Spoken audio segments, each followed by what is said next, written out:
बांधी के पगड़िया जी, माथावा प बांधी के पगड़िया जी, पगड़िया जी। चली भोलेनाथ के दुआरिया जी, ए जी चली भोलेनाथ के दुआरिया जी।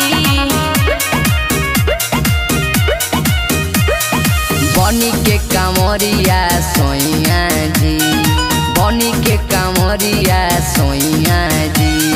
चली भोलेनाथ के दुआरिया जी, सुनी ना चली भोलेनाथ के दुआरिया जी। चली भोलेनाथ के दुआरिया जी।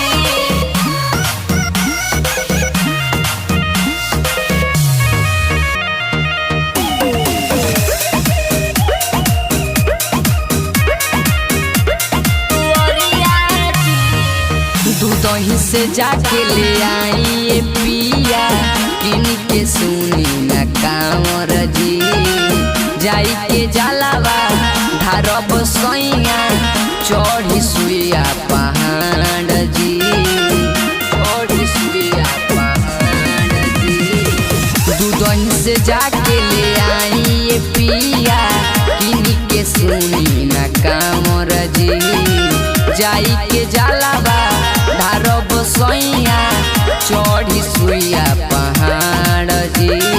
मानली ना बात कहे कनिया जी, मानली ना बात कहे कनिया जी। सुनी ना चली भोलेनाथ के दुआरिया जी,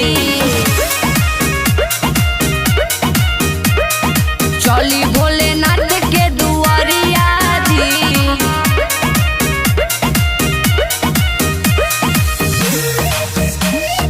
चली भोलेनाथ के दुआरिया जी।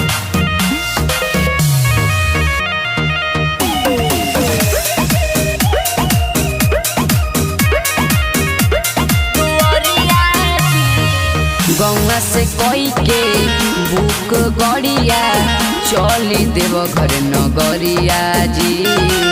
बोलो बम बोलत चली सैया, राइटर श्याम संवरिया जी, राइटर श्याम संवरिया जी। गौवा से कोई के भूख गड़िया, चली देव घर नगरिया जी।